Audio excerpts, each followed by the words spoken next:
बच्चों, आज हम पढ़ेंगे प्रश्नावली 12.1 का पहला सवाल। दो वृत्तों की त्रिज्याएं क्रमशः 19 सेंटीमीटर और 9 सेंटीमीटर हैं। वृत्त की त्रिज्या ज्ञात कीजिए जिनकी परिधि इन दोनों वृत्तों की परिधियों के योग के बराबर है। यहाँ देखते हैं, हम मान लेते हैं दिया है कि R1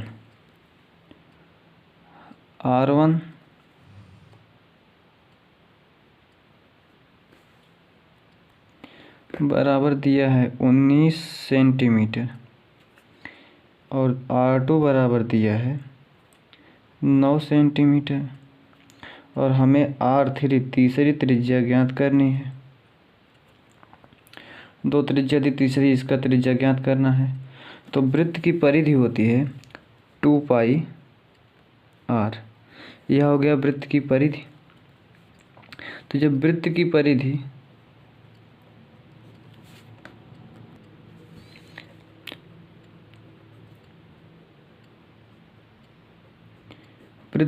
हो गई 2 पाई R। अब इसकी परिधि और इसकी परिधि इन दोनों वृत्त की परिधि का योग इस तीसरे वृत्त की परिधि के योग के बराबर है। तो यहाँ हम लिख सकते हैं 2 पाई R1 प्लस 2 पाई R2 बराबर 2 पाई R3। पहली परिधि दूसरी परिधि के योग तीसरी परिधि के बराबर है। तो यहाँ से हम रख देते हैं सब, यहाँ से 2 पाई अगर हम कॉमन ले लें तो यहाँ हो जाएगा R1 प्लस R2 बराबर 2 पाई R3। अब यहाँ से हम 2 पाई से 2 पाई कैंसिल कर दें। R1 का मान है 19 और R2 का मान है 9 बराबर R3 के। तो 19 और 9 28 बराबर R3 के। यहाँ सब सेंटीमीटर में है तो R3 भी आएगा 28 सेंटीमीटर। यह हो गया हमारा आंसर। देखते हैं दूसरा सवाल। दूसरा क्वेश्चन है, दो वृत्तों की त्रिज्याएं क्रमशः 8 सेंटीमीटर और 6 सेंटीमीटर हैं। उस वृत्त की त्रिज्या ज्ञात कीजिए जिसका क्षेत्रफल इन दोनों वृत्तों के क्षेत्रफलों के योग के बराबर है। इसमें भी वही बात है जो पहले में था, उसमें परिधि दिया था और इसमें क्षेत्रफल। तो यहाँ से पहले लिख लेते हैं R1 बराबर 8 सेंटीमीटर और R2 बराबर 6 सेंटीमीटर। इसमें भी R3 पूछा है, R3 बराबर क्वेश्चन मार्क। तो यहाँ से होता है वृत्त का क्षेत्रफल। तो वृत्त का क्षेत्रफल होता है पाई R²। यही फार्मूला लगेगा। तो अब यहाँ से हम एक बार 8 सेंटीमीटर त्रिज्या लेकर क्षेत्रफल निकालते हैं। तो पाई R का मान हो जाएगा 8 सेंटीमीटर, 8 सेंटीमीटर और प्लस दूसरा हो जाएगा पाई कोष्ठक में 6 का स्क्वायर सेंटीमीटर बराबर R पाई R², पाई R3 का स्क्वायर। यहाँ सेंटीमीटर नहीं लिखते हैं, बाद में भी लिख लेंगे। तो यहाँ से पाई दोनों में है तो पाई कॉमन कर लेते हैं। यहाँ हो जाएगा 8 का स्क्वायर और प्लस 6 का स्क्वायर बराबर पाई R3 का स्क्वायर। तो पाई से पाई कैंसिल, 8 का स्क्वायर 64 प्लस 6 का स्क्वायर 36 बराबर R3 का स्क्वायर। 64 और 36 हो गया 100 बराबर R3 का स्क्वायर। अब यहाँ इसका वर्ग है तो इधर हम पक्षांतर कर देंगे तो इधर इसका रूट लग जाएगा। तो इसको हम लिख सकते हैं अंडर रूट 100 बराबर R3 का। तो R3 बराबर 100 का वर्गमूल होता है 10 और सब सेंटीमीटर में, तो यह भी सेंटीमीटर में आएगा। तो R3 बराबर 10 सेंटीमीटर। यह हो गया हमारा आंसर। देखते हैं तीसरा सवाल। दी गई आकृति एक तीरंदाजी लक्ष्य को दर्शाती है जिसमें केंद्र से बाहर की ओर 5 क्षेत्र गोल्ड, रेड, ब्लू, ब्लैक और वाइट चिन्हित हैं जिनसे अंक अर्जित किए जा सकते हैं। गोल्ड अंक वाले क्षेत्र का व्यास 21 सेंटीमीटर है तथा प्रत्येक अन्य पट्टी 10.5 सेंटीमीटर चौड़ी है। अंक प्राप्त कराने वाले इन 5 क्षेत्रों में से प्रत्येक का क्षेत्रफल ज्ञात कीजिए। तो अब यहाँ से आप चित्र भी देख सकते हैं, चित्र बना है, बीच में गोल्ड है, उसके बाद red, blue, black and white. पहले हम गोल्ड के लिए निकालते हैं। गोल्ड, तो गोल्ड का व्यास दिया है, गोल्ड के लिए व्यास दिया है 21 सेंटीमीटर। जब व्यास दिया तो त्रिज्या हमारा कितना हो जाएगा 21/2, यह हो गया त्रिज्या। तब हम गोल्ड का क्षेत्रफल निकाल दें। तो ये गोल्ड एक वृत्त के आकार का है, तो गोल्ड के लिए क्षेत्रफल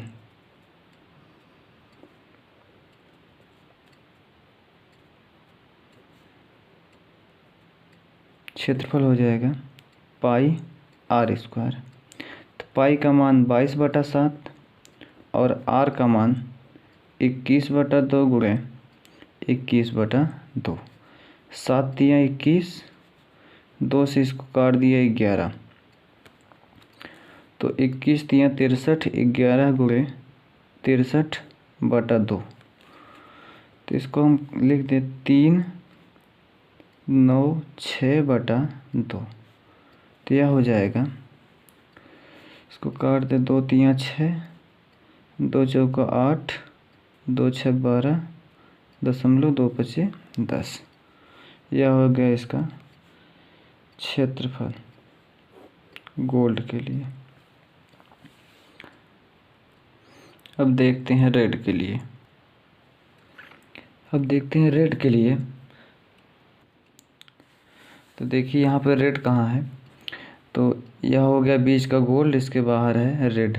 तो यहाँ से केंद्र से रेड की त्रिज्या हो जाएगी, यहाँ से यहाँ तक रेड की त्रिज्या, लेकिन इस त्रिज्या से ये गोल्ड वाली त्रिज्या हमको घटाना होगा, यहाँ से यहाँ तक।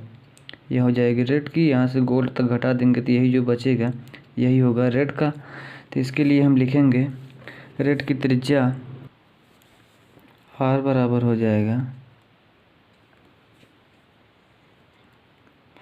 यहाँ से ये गोल्ड वाला त्रिज्या और प्लस रेड 10.5, टोटल हो जाएगा 21 और माइनस 10.5। ये पूरा 21 होगा यहाँ से यहाँ तक, और ये गोल्ड वाला फिर घटेगा, तो यह होगा इसका त्रिज्या। तो इसके लिए क्षेत्रफल निकालते हैं पाई R स्क्वायर। तो पाई R स्क्वायर का मान पाई ही रहेगा, पाई, और R स्क्वायर का स्थान हम इसको रखेंगे 21 का स्क्वायर माइनस 10.5 का स्क्वायर। यह हो गया। तो पाई का मान 22/7 और ये A square minus B square होगा, तो एक कोष्ठक में A प्लस B, एक में A माइनस B। तो यहाँ से हो जाएगा 31.5 गुणे 21 में से 10.5 घट जाएगा तो 10.5 ये हो जाएगा। यहाँ हम लिख देते हैं A square minus B square बराबर A प्लस B और A माइनस B, ये होता है।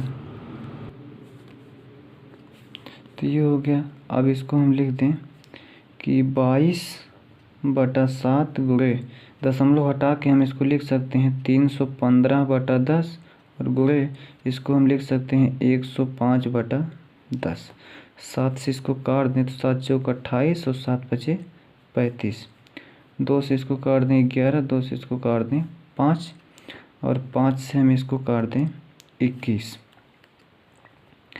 अब सबका गुणा करें, 21 5 105 कि 5 हासिल 10, 21 चौक 84, 10 94 और गुणे 11 बटा 10। तो इसको हम करें गुणा, तो 11 पच्चीस 55 हासिल 5, 11 चौक 44, 5 49 कि 9 हासिल 4, 11 9 99 4 103 और बटा में 10। तो 10 हटा दें हम तो ऊपर लिखेंगे 1039.5। यह हो गया इसका क्षेत्रफल रेड के लिए। इसी तरह से हम ब्लू का निकालेंगे। लिखते हैं ब्लू के लिए,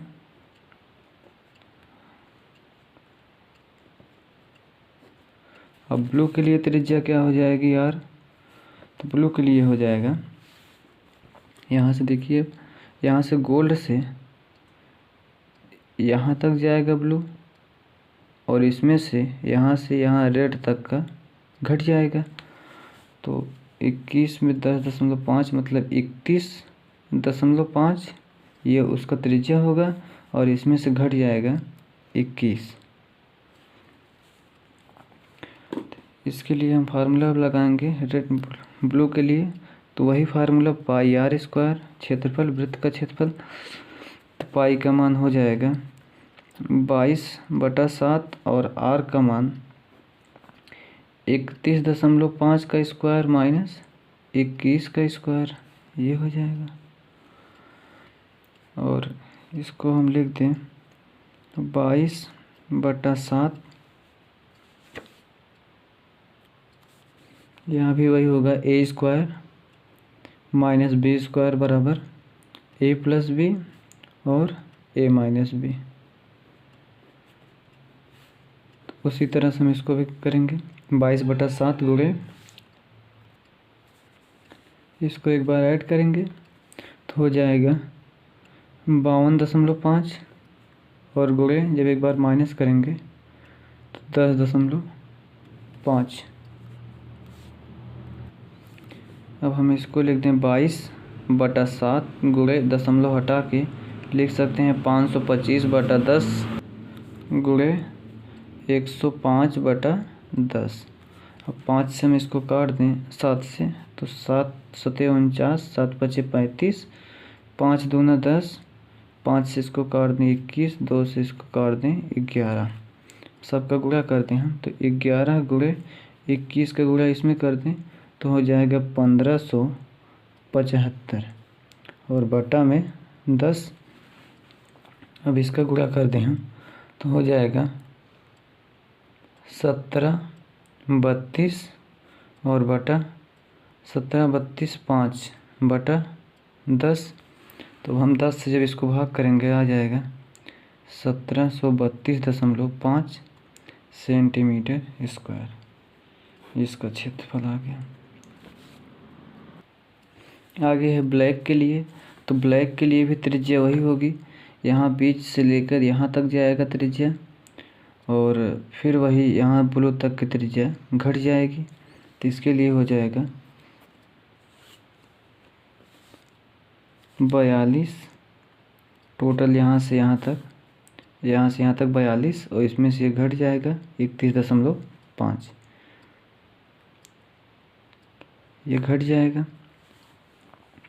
अब हम यहाँ रखते हैं इसके लिए फार्मूला पाई आर स्क्वायर, तो अब पाई का मान 22/7, आर के मान पे हम इसको रखते हैं 42 का स्क्वायर माइनस 31.5 का स्क्वायर, तो हो जाएगा 22/7।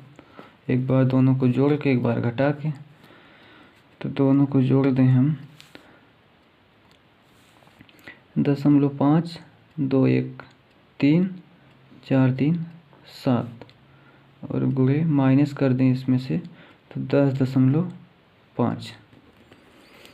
अब इसको हम लिख दें 22/7 गुणे 735/10 गुणे 105/10। अब इसको काट दें हम 7 से इसको काट, 7 1 के 7, 7 5 35, 105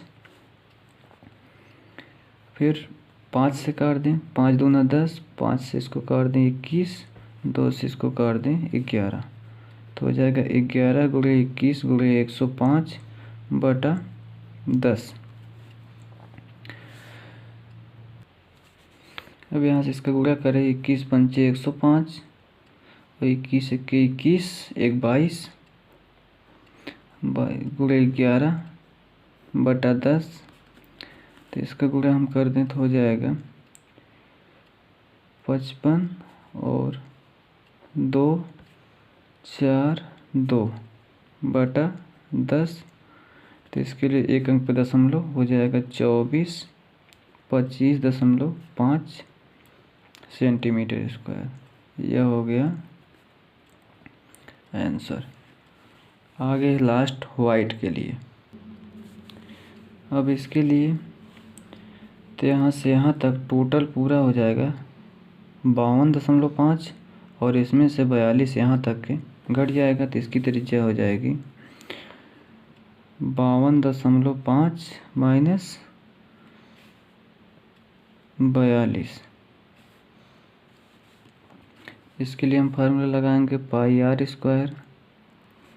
तो पाई का मान 22/7, आर के स्थान दोनों का वर्ग, तो 52.5 का वर्ग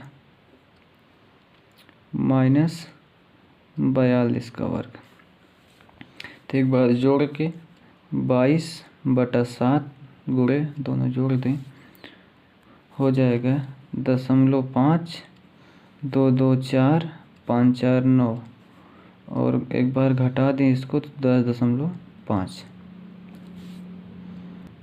तो इसको हम लिख सकते हैं 22/7 गुणे 945/10 गुणे 105/10। तो इसको हम काट दें तो 7 1 के 7, 7 5 35। अब 5 से काट दें, 5 3 15, 5 दूना 10, 2 से इसको काट दें हो जाएगा 11। तो हो गया 11 गुणे 945 गुणे 3 बटा में 10। इसका हम ऊपर गुणा करा दे तो 3 5 15 5 हासिल 1, 3 4 12 1 13 3 हासिल 1, 3 9 27 1 28 और गुणे 11 बटा 10। इसका हम गुणा करा दे हो जाएगा 5 और 8 1 1 2, फिर एक अंक पे नीचे दशमलव लग जाएगा, यहाँ आ जाएगा तो हो जाएगा 21 18 31 होगा यहाँ पे 31 18.5 सेंटीमीटर स्क्वायर। यह हो गया आंसर 31 18.5।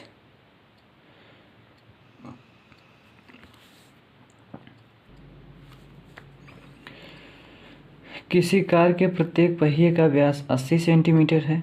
यदि यह कार 66 किलोमीटर प्रति घंटा की चाल से चल रही है तो 10 मिनट में प्रत्येक पहिया कितने चक्कर लगाती है। तो यहाँ से व्यास दिया है तो हम सबसे पहले त्रिज्या निकालेंगे। r बराबर व्यास का आधा तो 80/2 अर्थात 40 सेंटीमीटर।